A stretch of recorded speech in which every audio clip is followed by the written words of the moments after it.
भव्य सभामंडपासाठी आमदार देवेंद्र कोठे यांनी 1 कोटी रुपयांची देणगी जाहीर केली। अधिक मासानिमित्त आयोजित धर्मसभा व सांगता समारंभात त्यांनी ही घोषणा केली। यावेळी श्रीमद काशी ज्ञानसिंहासनाधीश्वर जगद्गुरू डॉ. चंद्रशेखर शिवाचार्य महास्वामीजी यांच्या उपस्थितीत विविध धार्मिक कार्यक्रम पार पडले। पूर्ण विश्वाला लोकप्रिय असणारे भारत राष्ट्राचे कर्तृत्ववान प्रधानमंत्री नरेंद्र मोदी साहेब यांनी 12 वर्ष देशाचे पंतप्रधान म्हणून पूर्ण केलेले आहेत।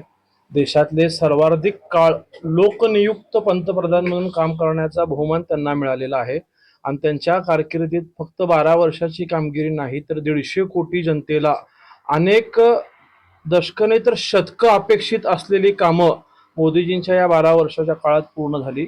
खऱ्या अर्थाने कुठेतरी गरिबांना न्याय देत असताना सबका साथ सबका विकास म्हणून सगळी कामं गल्लीपासून दिल्लीपर्यंत ग्रामपंचायतीपासून शहरापर्यंत असणारी सगळी कामं मूलभूत बदल ह्या देशात त्यांच्या कार्यकाळात दिसत असल्यामुळं त्यांना अधिक देशसेवा करण्यासाठी विश्व कल्याणासाठी अधिक आयुष्य दीर्घायुष्य लाभावं यासाठी भारतीय जनता पार्टीच्या वतीने सोलापूर शहर मध्य विधानसभेच्या वतीने पूर्व भागात सर्व भक्तांची माझ्यासह ज्या देवीवरती श्रद्धा आहे अशा श्री यल्लम्मा देवीच्या ठिकाणी आम्ही महाआरतीचं आयोजन भारतीय जनता पार्टीच्या वतीने आज या ठिकाणी करण्यात आलं होतं। आमदार कोठे यांनी विष्णुपंत नगरातील रस्त्यांसाठी 40 लाख रुपयांचा निधी तसेच मल्लिकार्जुन नगरातील प्रलंबित रस्ते कामे अंतिम टप्प्यात असल्याची माहिती दिली। मग त्यात विविध धार्मिक स्थळं असतील, मंदिरे असतील, देवस्थान असतील अशा सगळ्या ठिकाणची विकास कामं हेतू परस्पर बाजूला ठेवण्यात आली होती।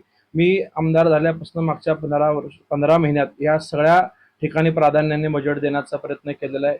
उदाहरण द्यायचं तर आपल्या चॅनलच्या जवळच असलेल्या प्रभू श्रीरामचंद्रांच्या मंदिरासाठी 1 कोटीच्या निधीची तरतूद केलेली आहे।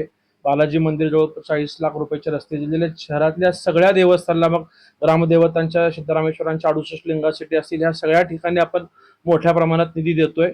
मग अभिमानाने सांगतोय की माझ्या मध्य मतदारसंघात 15 महिन्यात आपण जवळपास 125 कोटी रुपयाचा निधी या ठिकाणी मंजूर करण्यात घेतलेला आहे। आत्ता जी कामं पूर्ण झालीत ती फक्त 20 ते 25 कोटी रुपयाची कामं जागेवरती पूर्ण झालेली आहेत। अजून 100 कोटी रुपयाची कामं आता टेंडर प्रक्रिया पूर्ण झालेली आहे। आचारसंहिता विधान परिषदेची संपल्यानंतर त्या कामांना वर्क ऑर्डर मिळेल आणि पावसाळ्याच्या टप्प्यात बेस कामं सुरू होऊन जी डांबरीकरणाची वगैरे कामं असतील ती पावसाळ्यानंतर सुरू होतील। प्रत्येक पर्वात किमान 5 ते 10 सभा मंडप समाज मंदिर आपण वेगवेगळ्या ठिकाणी दिलेले आहेत।